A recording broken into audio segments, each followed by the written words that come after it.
Saudi আরবের রিয়াদের একটি সোফার কারখানায় অগ্নিকাণ্ডে মারা গেলেন 4 বাংলাদেশি।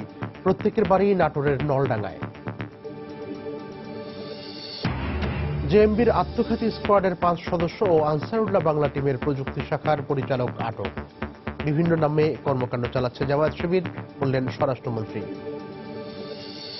মুক্তিযুদ্ধের আদর্শকে হত্যা করতেই স্বাধীনতা বিরোধীরা 15 আগস্ট জাতির পিতাকে সপরিবারে হত্যা করে। সচিবালয়ে শোক দিবসের আলোচনা সভায় প্রধানমন্ত্রী। একাধিক মামলায় নিম্ন আদালতে বেগম খালেদা জিয়ার হাজিরা। রাষ্ট্রদ্রোহ সহ 10 মামলায় জামিন। এবং 71-এ মানবতা বিরোধী অপরাধ মামলায় জাতীয় পার্টির নেতা সাখাওয়াত হোসেনের ফাঁসির আদেশ। 7 জনের আমৃত্যু কারাদণ্ড। রাষ্ট্রপক্ষের সন্তোষ, আপিল করবে আসামিপক্ষ।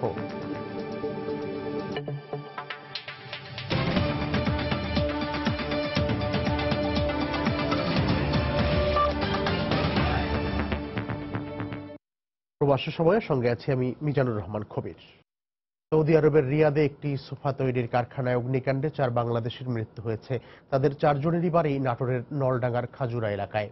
বুধবার বাংলাদেশ সময় বিকেল 5:30টার দিকে এই ঘটনা হয়। স্বজনরা জানান, রিয়াদের পুরাতন শহর হারাজ বিন কাসেম মানফুহা এলাকার একটি সোফা তৈরির কারখানায় কাজ করতেন ওই 4 জন। কাজ করার সময় হঠাৎ বৈদ্যুতিক শর্ট সার্কিট থেকে কারখানাটিতে আগুন লাগে। মুহূর্তে আগুন পুরো কারখানায় ছড়িয়ে পড়ে। এতে এই কারখানার 4 বাংলাদেশি শ্রমিক শামিউল ইসলাম, জামাল হোসেন, অসীম ও আমিরুল ইসলামের মৃত্যু হয়।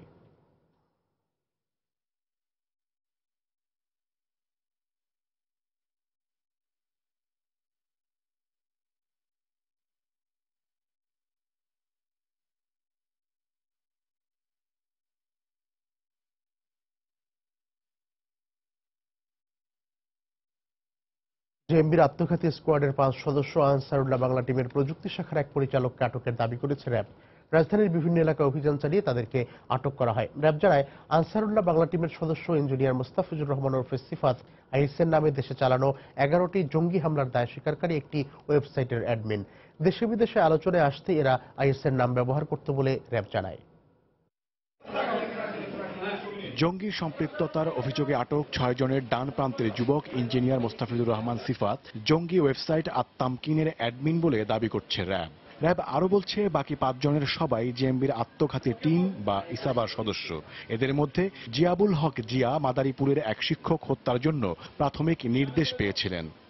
জঙ্গি ওয়েবসাইট আত্মামকিন আনসারুল্লাহ বাংলা টিম, এবিটি এবং জেএমবির মিডিয়া হিসেবে কাজ করে বলেও জানিয়েছে র্যাব। তারা আরও বলছে, জেএমবি এবং এবিটি দাওলাতুল ইসলাম নামের ব্যানার ব্যবহার করে যৌথভাবে কাজ করছে। এই ব্যানারে তারা হোলি আর্টিজান সহ 11টি হামলা ও তার দায় স্বীকার করেছে বলেও জানাচ্ছে র্যাব।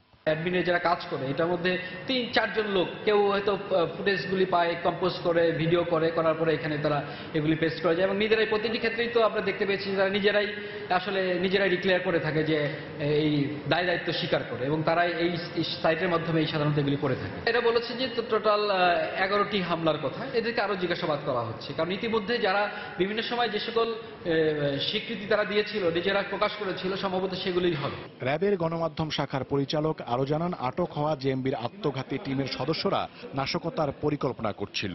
6 জনই তারা ফ্রিমা যে বলেছি সেটার জন্যই তারা ওই পর্যন্তই গিয়েছে এবং যে কোনো সময় তাদের প্রস্তুতি নিয়েছে এবং যে কোনো সময় আত্মঘাতী হামলার জন্য তারা সক্ষম এবং সেই নির্দেশনাই তাদের কাছে আছে। যখন নির্দেশ আসবে তারা পরিচালনা করবে। ধারণা করা হচ্ছে যে এখানে নাশকতার কোনো পরিকল্পনাই তারা করছিল, যেমন সময় সুযোগ বুঝে তারা নাশকতা করবে। জঙ্গিরা স্বর্ণ চোরাচালানের মাধ্যমে তাদের আর্থিক লেনদেন সম্পন্ন করে বলেও তথ্য পেয়েছে র্যাব। থাকে ঠিকানা কি করে। ওমর ফারুক, সময় সংবাদ, ঢাকা। জামায়াত শিবিরে এক এক সময় এক এক জঙ্গি গোষ্ঠীর নামে দেশে সন্ত্রাসের বিস্তার ঘটাচ্ছে বলে মন্তব্য করেছেন স্বরাষ্ট্রমন্ত্রী। বুধবার রাজধানীতে জঙ্গিবাদ বিরোধী সমাবেশে বক্তব্য দেন তিনি। আইনশৃঙ্খলা রক্ষা বাহিনী বাংলাদেশে আইএস নামে কোনো সংগঠন বা নেতার খোঁজ পায়নি বলেও তিনি দাবি করেন। ছাত্র শিবির, সেটার কথা আপনাদের সবারই মনে আছে। এরাই কালক্রমে কখনো বুঝি, কখনো জেএমবি, কখনো আনসারুল্লাহ বাংলা টিম, কখনো আনসারুল ইসলাম, কখনো বা হামজা ব্রিগেড নামে পরিচিত হয়ে আমাদের বাংলাদেশে জঙ্গি সন্ত্রাসের আবির্ভাব ঘটিয়েছিল। আমাদের মাননীয় প্রধানমন্ত্রী এগুলিকে যখন কঠোর হস্তে দমন করার নির্দেশ দিয়েছেন, তখনই আবার শুরু হয়েছে আরেক উপদ্রব, সেটা হলো আইএস। রাষ্ট্রদ্রোহ সহ রাজধানীর দারুসসালাম থানায় দায়ের করা নাশকতার 10 মামলা আমলে নিয়ে বিএনপি চেয়ারপারসন বেগম খালেদা জিয়াকে জামিন দিয়েছেন আদালত। বুধবার ঢাকা মহানগর দায়রা জজ আদালতের বিচারক কামরুল হোসেন মোল্লা এই আদেশ দেন। রাষ্ট্রদ্রোহ মামলায় অভিযোগ গঠনের জন্য আগামী 10 অক্টোবর দিন ধার্য করেন আদালত। নাশকতা, রাষ্ট্রদ্রোহিতা ও দুর্নীতির 12 মামলায় হাজিরা দিতে বুধবার সকালে মহানগর দায়রা জজ আদালতে আসেন বিএনপি চেয়ারপারসন বেগম খালেদা জিয়া। এ সময় বিএনপিপন্থী আইনজীবীরা আদালত চত্বরে স্লোগান দিতে থাকেন। নিশ্ছিদ্র নিরাপত্তা বলয় আর ভিড় পেরিয়ে বেগম জিয়া প্রবেশ করেন আদালত এজলাসে। শুরুতেই তার আইনজীবীরা নাশকতার 8টি ও রাষ্ট্রদ্রোহের একটি মামলায় জামিনের আবেদন করলে বিচারক তা মঞ্জুর করেন। পাশাপাশি আগামী 10 অক্টোবর এ মামলাগুলোর পরবর্তী শুনানির দিনও ঠিক করা হয়। পরে একই ভবনে আলাদা বিচারক 8 সেপ্টেম্বর বড়পুকুরিয়া দুর্নীতি মামলার অভিযোগ গঠনের শুনানির দিনও ঠিক করেন। মহানগর দায়রা জজ আদালত থেকে বেরিয়ে দুপুর 1:30টার দিকে নাইকো দুর্নীতি মামলায় বেগম জিয়া হাজিরা দেন বিশেষ জজ আদালত 9। এ মামলায় তার আইনজীবীদের করা সময় আবেদন নাকচ করে অভিযোগ গঠনের শুনানির পরবর্তী দিন ধার্য করেন আদালত। নাইকো রিসোর্সের মাধ্যম দিয়ে বাংলাদেশ সরকার এবং দেশের যে ক্ষতি সাধনের প্রক্রিয়ার সাথে বেগম খালেদা জিয়া যে জড়িত ছিলেন, সেই মামলা দীর্ঘদিন পর চার্জ শুনানি শুরু হয়েছে। প্রসিকিউশন কমিশন থেকে চার্জ প্রস্তাব করেছি এবং 16/8 পরবর্তীতে আবার শুনানির জন্য তারিখ ধার্য করা হয়েছে। টিপ টিপ বৃষ্টি মাথায় করে সবশেষে বেগম খালেদা জিয়া দারুসসালাম থানার আরেকটি নাশকতার মামলায় মুখ্য মহানগর হাকিমের আদালতে হাজিরা দেন। এ মামলায়ও জামিন পান তিনি। মামলাগুলোকে উদ্দেশ্য প্রণোদিত বলে দাবি করে বেগম জিয়ার আইনজীবীরা আদালত চত্বরে ক্ষুব্ধ প্রতিক্রিয়া ব্যক্ত করেন। এগুলো সবগুলো মিথ্যা মামলা, সম্পূর্ণ রাজনৈতিক উদ্দেশ্যপ্রণোদিত। সরকার ক্ষমতায় থাকার জন্য সবচেয়ে বড় রাজনৈতিক দল বিএনপি চেয়ারপারসন বেগম খালেদা মিথ্যা মামলা করেছে। বেগম খালেদা সেই মামলা আদালত জামিন মঞ্জুর করেছেন। বুঝেছেন এই মামলাগুলোর প্রাথমিকভাবে সন্দেহ আছে দেখে ওনার জামিন আমরা জামিন। বেগম খালেদা জিয়ার হাজিরাকে কেন্দ্র করে আদালত চত্বরের বাইরে ভিড় করেন বিএনপির বিপুল সংখ্যক নেতাকর্মী ও সমর্থক। সালাউদ্দিন সুমন, সময় সংবাদ, ঢাকা। প্রধানমন্ত্রী শেখ হাসিনা বলেছেন, মুক্তিযুদ্ধের আদর্শকে হত্যা করতেই স্বাধীনতা বিরোধীরা 15 আগস্ট জাতির পিতাকে সপরিবারে হত্যা করেছে। বুধবার সচিবালয়ে জাতীয় শোক দিবস উপলক্ষে রক্তদান কর্মসূচি ও আলোচনা সভায় বক্তব্য দেন প্রধানমন্ত্রী। এ সময় দেশকে এগিয়ে নিতে আন্তরিকতা ও নিষ্ঠার সঙ্গে কাজ করতে সরকারি কর্মকর্তা কর্মচারীদের নির্দেশ দেন তিনি। সচিবালয়ে জনপ্রশাসন মন্ত্রণালয় আয়োজিত রক্তদান কর্মসূচি ও শোক দিবসের আলোচনা সভায় প্রধানমন্ত্রী শেখ হাসিনার বক্তব্যে উঠে আসে মুক্তিযুদ্ধকালীন জনপ্রশাসনে পূর্ব পাকিস্তানের প্রতি তৎকালীন শাসকদের বৈষম্যের বিষয়টি। এই পূর্ববঙ্গে বাঙালিদের তেমন কোনো অধিকারই ছিল না। প্রধানমন্ত্রী বলেন, জাতির পিতাই যুদ্ধাপরাধের বিচার শুরু করেছিলেন। বর্তমান সরকার সেই প্রক্রিয়াকে এগিয়ে নিচ্ছে। বাংলাদেশের স্বাধীনতা অর্জনে যারা সমর্থন করে নাই এবং পাকিস্তানি হানাদার বাহিনীকে যারা মদত দিয়েছিল এদেশে গণহত্যা চালাতে, সেই যুদ্ধাপরাধীদের বিচার জাতির পিতা শুরু করেছিলেন স্বাধীনতার পর।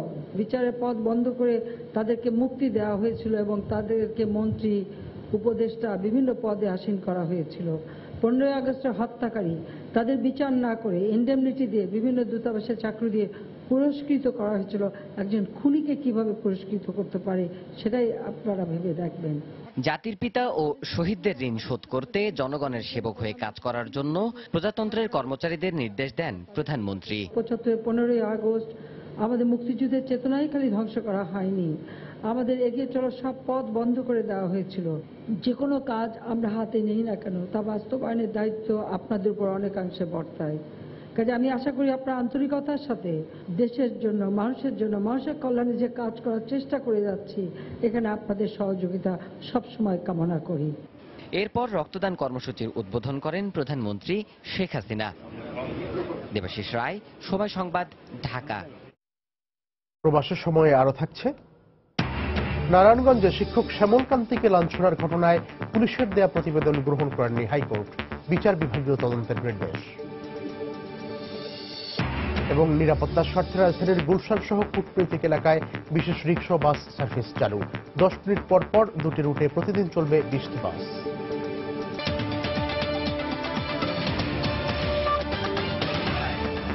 দর্শক, সংবাদের শুরুতে যেমনটি জানাচ্ছিলাম আমরা যে সৌদি আরবের রিয়াদে একটি সোফা তৈরি কারখানায় অগ্নিকাণ্ডে 4 বাংলাদেশের মৃত্যু হয়েছে। তাদের 4 জনের বাড়ি নাটোরের নলডাঙ্গার খাজুরা এলাকায়। এ বিষয়ে বিস্তারিত জানতে আমরা কথা বলেছিলাম আমাদের সৌদি আরব প্রতিনিধি আরিফুর রহমানের সঙ্গে। সৌদি আরবের সোফা তৈরির কারখানায় আগুনে পড়ে 4 বাংলাদেশের শ্রমিকের মৃত্যু হয়েছে। বুধবার বাংলাদেশ সময় বিকাল 5টার দিকে মূলত সৌদি আরবে হারাজ বিন গাসিম মানফু এলাকায় এই দুর্ঘটনা ঘটে। প্রাথমিকভাবে যে তথ্যটি জানতে পেরেছি সেটি হলো নিহতরা সবাই নাটোরের নলডাঙ্গা উপজেলার বাসিন্দা।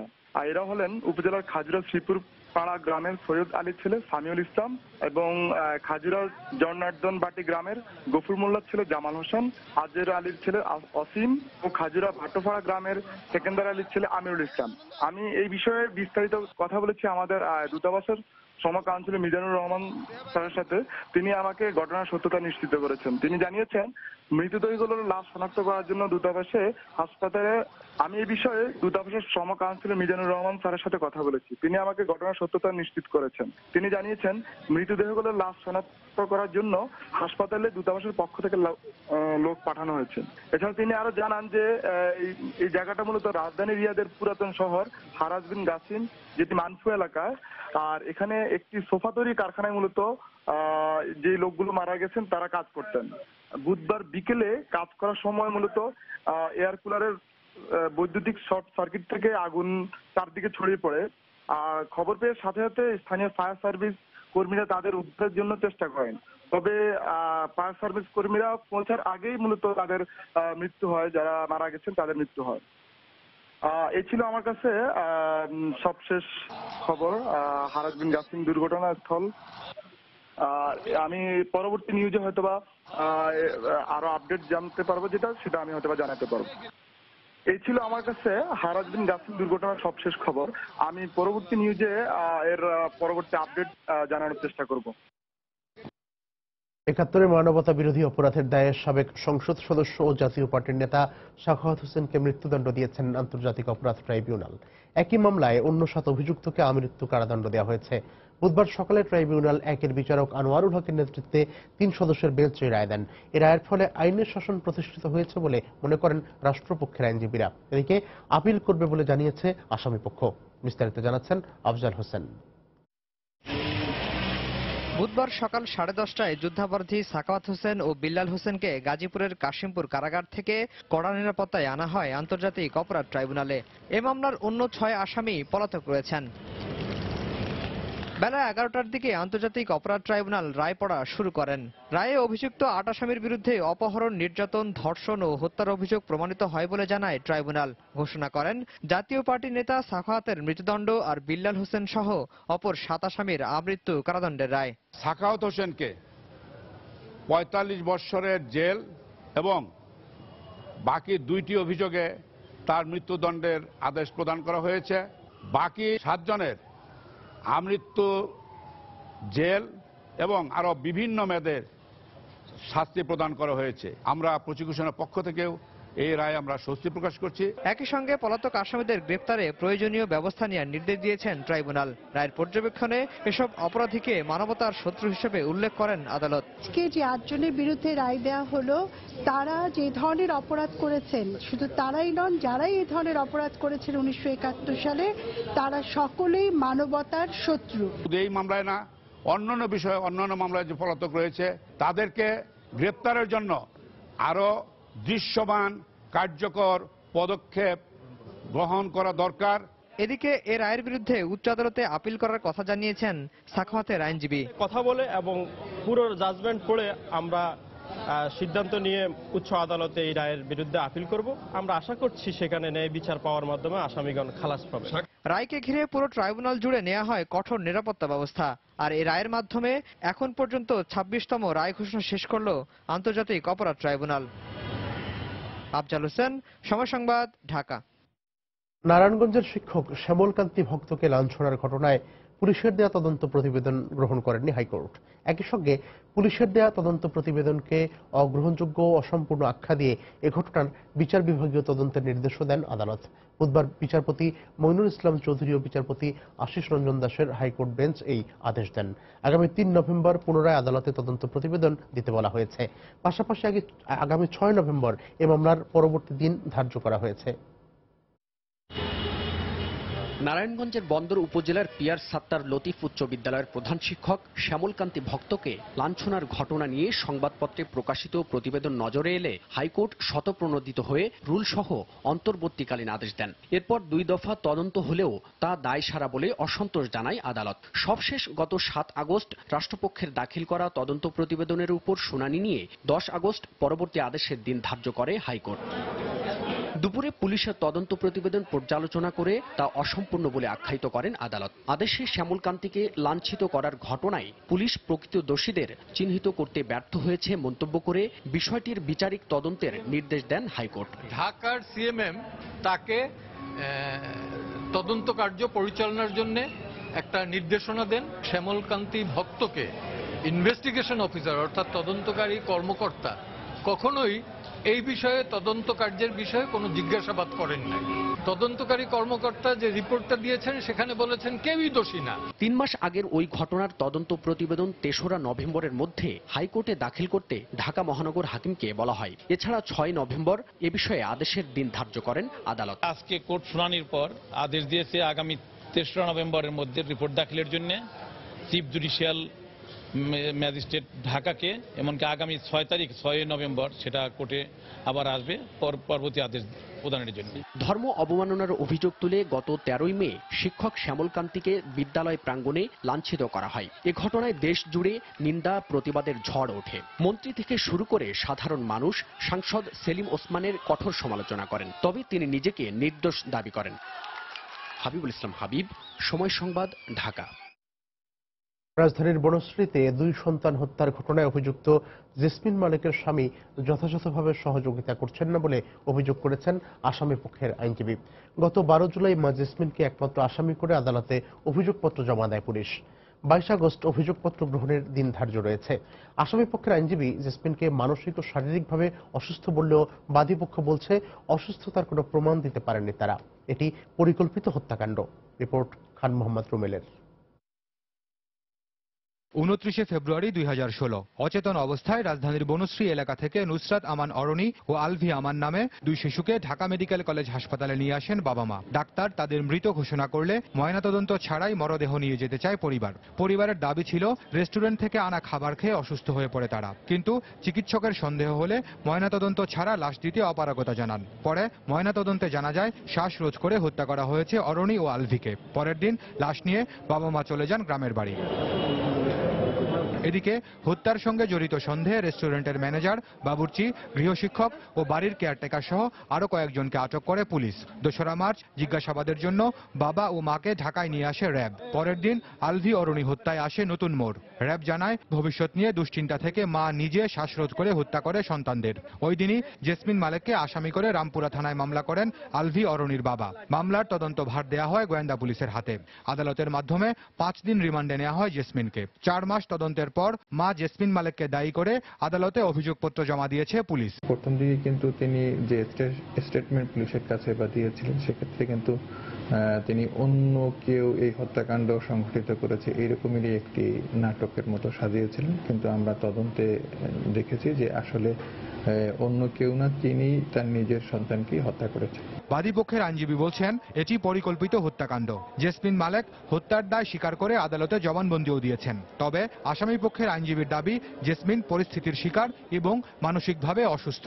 আমরা বলতে চাই যে এটা আসলে পরিকল্পিত একটা হত্যা। ফৌজদারি কার্যবিধির ১৬৪ ধারায় জবানবন্দি দিয়েছিল, দিয়েও সে স্বীকার করেছে। আমরা 164টা দেখবো, চার্জশিটটা দেখবো, দেখে আমরা এই বিষয়ে আসলে সিদ্ধান্ত নেব। উনি অসুস্থ, আর অসুস্থতার বিষয়গুলো যে আমাদের যে চিকিৎসা সংক্রান্ত যে কাগজপত্রগুলো, এগুলো এখন আসলে স্বামী স্ত্রীর বিষয় ছিল। উনি আমাদেরকে সেভাবে ডকুমেন্টসগুলো দিয়ে হেল্প করছেন না। আমরা মনে করি যে উনি সুস্থ ছিলেন এবং সুস্থ থেকেই উনি এই হত্যাকাণ্ড ঘটিয়েছে। জেসমিন ও আমানুল্লাহ সম্পর্কে ছিলেন চাচাতো ভাই বোন। ২০০২ সালে ভালোবেসে বিয়ে করেছিলেন তারা। খান মোহাম্মদ রুমেল, সময় সংবাদ, ঢাকা। প্রবাসের সময় আরও থাকছে রিও অলিম্পিকে পুরুষদের ফুটবলে গ্রুপ পর্ব থেকে আর্জেন্টিনার বিদায়, হন্ডুরাসের সাথে 1-1 গোলে ড্র করেছে তারা।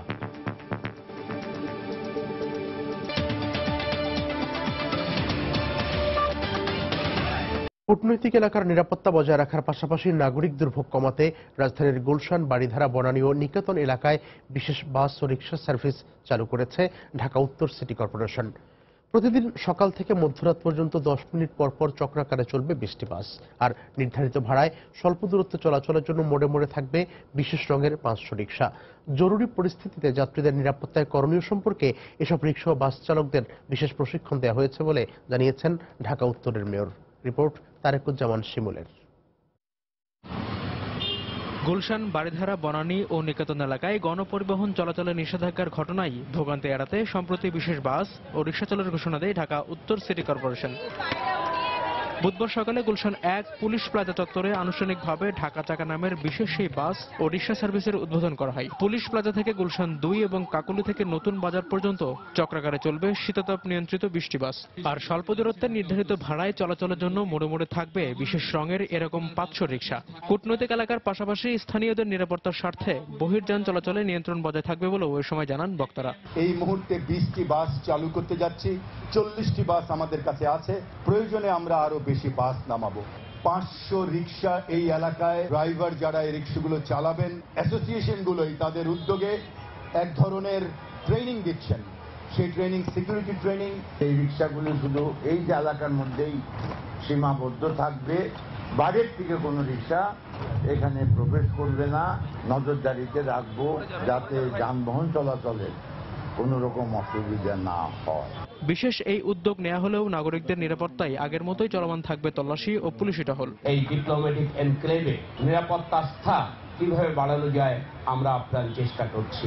সামাজিক বিপ্লবের মাধ্যমে এই জঙ্গিদের বিরুদ্ধে একটা মেসেজ দেওয়া, যা বাংলাদেশ জঙ্গিদের কোনো আস্থা কোনো বিস্তার হবে না। সিটি কর্পোরেশনের এই উদ্যোগে সন্তোষ প্রকাশ করেছেন সাধারণ যাত্রীরা। তবে সুষ্ঠু ব্যবস্থাপনা ও নিয়মিত নজরদারিরও তাগিদ দিয়েছেন তারা। পরিবেশটা যদি থাকে এবং বাসগুলো ভালোভাবে মেনটেনেন্স হয়, আমরা উঠবো। এই স্ট্যান্ডার্ডটা যদি আগামীতেও চালু রাখা যায় তাহলে এটা ভালো কাজ দিবে। প্রতি 10 মিনিট পর পর নির্দিষ্ট স্টপেজ ছেড়ে যাওয়া শীতাতপ নিয়ন্ত্রিত এসব বাসের ভাড়া নির্ধারণ করা হয়েছে জনপ্রতি মাত্র 15 টাকা। আর দূরত্ব ভেদে 4 এলাকায় রিক্সা ভাড়া ঠিক করা হয়েছে 15 থেকে সর্বোচ্চ 40 টাকা পর্যন্ত। তারেকুজ্জামান শিমুল, সময় সংবাদ, ঢাকা। রামপাল কয়লা ভিত্তিক বিদ্যুৎ কেন্দ্র স্থাপন করা হলে সুন্দরবনের পরিবেশ ও অর্থনীতির অপূরণীয় ক্ষতি হবে বলে উদ্বেগ প্রকাশ করেছেন বিশিষ্টজনেরা। বুধবার রাজধানীর ডিআরইউ মিলনায়তনে সুন্দরবন রক্ষা জাতীয় কমিটির সংবাদ সম্মেলনে তারা একথা বলেন। এ সময় তারা অভিযোগ করেন, জনমত উপেক্ষা করে সুন্দরবনে তাপ বিদ্যুৎ কেন্দ্র নির্মাণ করছে সরকার। যে উন্নয়ন মানুষ চায় না, যে উন্নয়ন জনগণ মানবে না, সেটি কখনোই টেকসই উন্নয়ন হবে না। কাজে সরকারের কাছে আবারও আহ্বান জানাচ্ছি, রামপালের মতন একটি প্রকৃতি বিধ্বংসী একেবারে উন্নয়ন হবে না এমন প্রকল্প থেকে সরে আসুন। আগের যে টেকনোলজি সেটা ছিল সুপার ক্রিটিক্যাল টেকনোলজি, এখন হয়ে গেছে বলছে যে আমরা আলট্রা ক্রিটিক্যাল টেকনোলজি নিব। তাহলে নিশ্চয়ই কস্টিং ডিফারেন্ট হবে। তাহলে নিউ কস্টিং এ কি রেট অফ রিটার্ন, কি প্রাইস, এগুলো তো সরকারের বলা উচিত। পুরো প্রক্রিয়ার মধ্যে অস্বচ্ছতা বিরাজ করছে।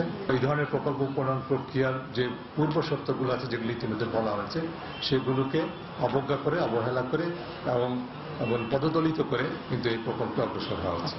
প্রকল্পটির কোনো পর্যায়ে ন্যূনতম জনমত বা মানবাধিকার বিষয়টিকে কখনো বিবেচনায় নেওয়া হয়নি।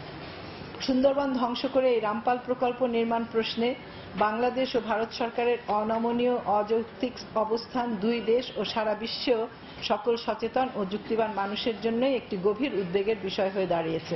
হাজার বছরের পরিপূর্ণতায় যে অনন্য সুন্দরবন তৈরি হয়েছে, তাকে সম্পদ ও পরিবেশ বিনাশী কোনো কর্মকাণ্ড দ্বারা যাতে বিনষ্ট করা না হয় সে বিষয়টি দুই দেশের সরকারকে বিবেচনা করতে হবে, কারণ এটি তাদের দায়িত্ব, এটি সময়ের দাবি, দেশবাসীর দাবি, সারা বিশ্বের দাবি। রাষ্ট্রপতি অ্যাডভোকেট মোহাম্মদ আব্দুল হামিদের কাছে পরিচয়পত্র পেশ করেছেন বাংলাদেশের নবনিযুক্ত অস্ট্রেলিয়ার হাইকমিশনার ও ভুটানের রাষ্ট্রদূত। বুধবার বঙ্গভবনে রাষ্ট্রপতির সঙ্গে দেখা করে পরিচয়পত্র তুলে দেন তারা। এ সময় অস্ট্রেলিয়ান হাইকমিশনার জুলিয়া নিবগেটকে গার্ড অব অনার প্রদান করে পিজিআরের একটি চৌকস দল। দুই দেশের সঙ্গে সুসম্পর্ক বজায় রাখতে একসঙ্গে কাজ করার কথা জানান রাষ্ট্রপতি।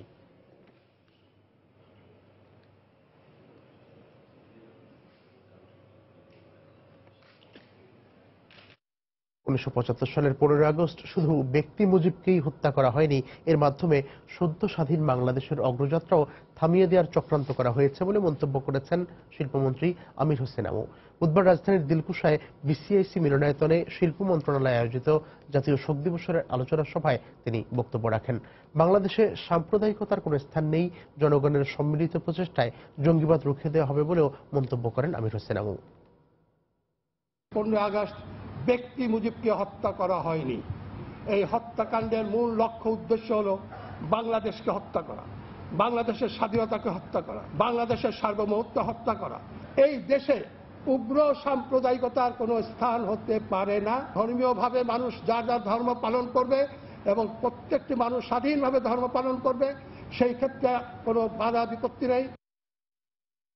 31 ডিসেম্বরের মধ্যে ঢাকা উত্তর সিটি কর্পোরেশনের সব দোকানের সামনে বিভিন্ন কোম্পানির সৌজন্যে লাগানো বিলবোর্ড না সরালে দোকানির বিরুদ্ধে আইনগত ব্যবস্থা নেওয়ার হুঁশিয়ারি দিয়েছেন মেয়র আনিসুল হক। বুধবার মোহাম্মদপুরের সূচনা কমিউনিটি সেন্টারে ওই এলাকার বাসিন্দা ও জনপ্রতিনিধিদের সাথে মতবিনিময়কালে তিনি বক্তব্য রাখেন। কোকা কোলা বিরাট করে লেখা, নিচে লেখা আনিসুল হক ট্রেডার্স। আপনি লাইসেন্স নিয়েছেন আনিসুল হক ট্রেডার্স এর নামে। আপনি যখন কোকা কোলা, ফ্রেশ অথবা ওয়ালটন লেখেন তখন আপনি একটা সাইনবোর্ড লাগান। সুতরাং যারা এগুলো লাগাচ্ছেন তাদের কাছে বিনতি যে যার নামে লাইসেন্স নিয়েছেন আপনার দোকানের সেই নামে লাগান। আজকে থেকে 5 মাসের মধ্যে 31শে ডিসেম্বর পর্যন্ত যদি না লাগান, মেয়র বলে যাচ্ছে যে সরকার খুব কঠিন এইসব জায়গাতে আপনার দোকান ওয়েল্ডিং করে দেবে।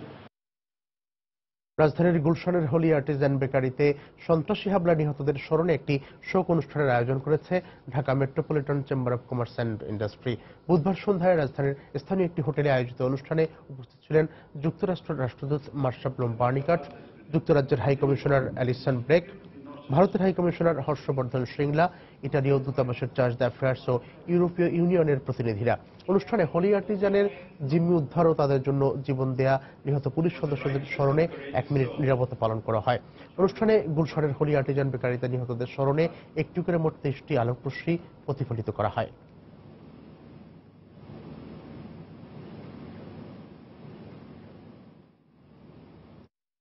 বন্যার পানি নেমে যাওয়ায় ভারতের আসাম থেকে উজানের ঢলে ভেসে আসা হাতিটি ডাঙায় উঠে এসেছে। এদিকে হাতি উদ্ধারে জামালপুরের সরিষাবাড়ি পৌঁছেছে কক্সবাজারের বিশেষজ্ঞ দলটি। গত 14 দিন ধরে বিভিন্ন বিলে অবস্থান করলেও বুধবার সকালে উপজেলার ধারাবর্ষা এলাকার মাঠে ওঠে হাতিটি। এরপর থেকে মাঠে ঘুরে ঘুরে খাবার খেতে দেখা গেছে। তবে হাতির তাণ্ডব নিয়ে আতঙ্ক দেখা দিয়েছে স্থানীয় বাসিন্দাদের মাঝে। এদিকে হাতিটি উদ্ধারে কক্সবাজার বন্যপ্রাণী বিভাগের সহকারী veterinary surgeon doctor Mostafizur Rahman Sarishabari পৌঁছান।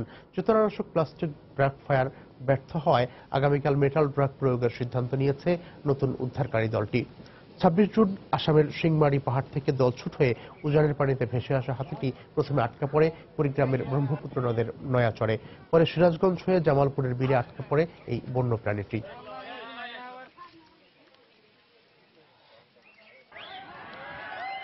ভারতের ইসলামী বক্তা ডক্টর জাকির নায়েক সন্ত্রাসী কর্মকাণ্ডের মতো অবৈধ কাজে জড়িত বলে প্রতিবেদন দিয়েছে মুম্বাই পুলিশ।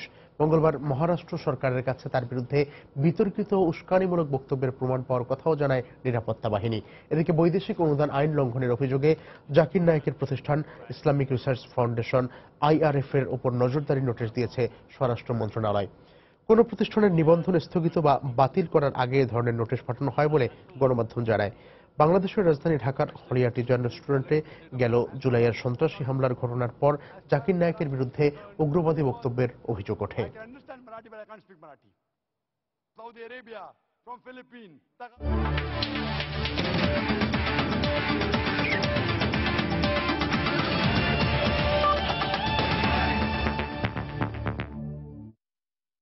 খেলার খবর।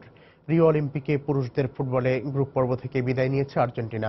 বুধবার রাতে হন্ডুরাসের সাথে 1-1 গোলে ড্র করেছে তারা। ফলে ডি গ্রুপে হন্ডুরাসের সঙ্গে পয়েন্ট সমান হলেও গোল ব্যবধানে হন্ডুরাসের চেয়ে পিছিয়ে থাকায় আসর থেকে বিদায় নিশ্চিত হয় আলবিসেলেস্তাদের।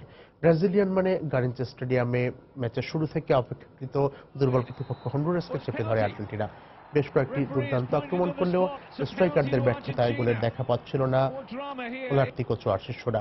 প্রথমার্ধের পর দ্বিতীয়ার্ধে 53 মিনিটে Argentine forward Angel Correa penalty miss করলে আক্ষেপ বাড়ে সমর্থকদের। ম্যাচের 75 মিনিটে বিতর্কিত পেনাল্টি থেকে গোল করে হন্ডুরাসকে লিড এনে দেন লাজানো অ্যান্তনি। আর্জেন্টাইন গোলরক্ষক সহ বেশ কিছু ফুটবলারের সময় পেনাল্টির প্রতিবাদ জানায় কিছু সময়ের জন্য বন্ধ থাকে ম্যাচটি। পরে আবারও বৃহস্পতিবার লন্ডনে বাংলাদেশ সময় বিকেল 4:30টায় টাইগার পেসার মুস্তাফিজুর রহমানের অস্ত্রোপচার করা হবে। মুস্তাফিজের কাঁধের অস্ত্রোপচার করবেন অভিজ্ঞ অর্থোপেডিক সার্জন অ্যান্ড ওয়েলস। কাটার মাস্টারের অস্ত্রোপচারের সময় তার পাশে থাকবেন বিসিবির প্রধান চিকিৎসক দেবাশিস চৌধুরী। এর মধ্যে তিনি লন্ডনে পৌঁছেছেন। ইংল্যান্ডে লন্ডনের সেন্ট জন অ্যান্ড এলিজাবেথ হাসপাতালে মুস্তাফিজের অস্ত্রোপচার করতে সময় লাগবে 30 থেকে 40 মিনিট। অস্ত্রোপচারের পর চিকিৎসকের তত্ত্বাবধানে থাকবেন 2 থেকে 3 দিন। এরপর সব ঠিক থাকলে 1 সপ্তাহ পর বাংলাদেশে ফিরবেন মুস্তাফিজ। পুনর্বাসন প্রক্রিয়া শেষে প্রতিযোগিতামূলক ক্রিকেটে ফিরতে অন্তত 5 থেকে 6 মাস সময় লাগবে মুস্তাফিজের। এর আগে 2006 সালে অ্যান্ড ওয়েলস কিংবদন্তি ব্যাটসম্যান শচীন টেন্ডুলকারের কাঁধে অস্ত্রোপচার করেন।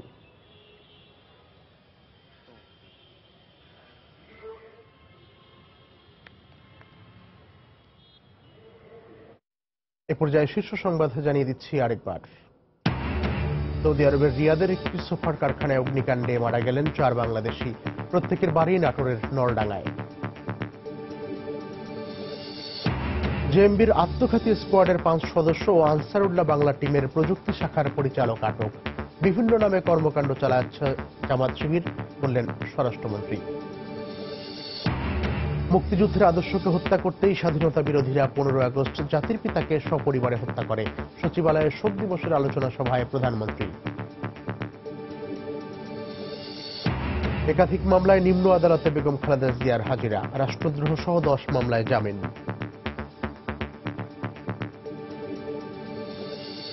এবং 71-এ মানবতা বিরোধী অপরাধ মামলায় জাতীয় পার্টির নেতা সাখাওয়াত হোসেনের ফাঁসির আদেশ। 7 জনের আমৃত্যু কারাদণ্ড। রাষ্ট্রপক্ষের সন্তোষ, আপিল করবে আসামি পক্ষ। এই ছিল প্রবাসী সময়ে। যে কোনো খবর পেতে ভিজিট করুন সময়নিউজ.tv। যে কোনো বাংলা লিঙ্ক রবি স্টেশন নম্বর থেকে সময় সংবাদের খবর, অনুষ্ঠান সূচি জানতে এবং যে কোনো তথ্য সময় সংবাদকে জানাতে ডায়াল করুন 1624 নম্বরে। এছাড়া এইমাত্র পাওয়া খবর মোবাইলে পেতে SMS করুন স্টার স্পেস SN লিখে পাঠিয়ে দিন 1624 নম্বরে। সঙ্গে থাকুন সবাই।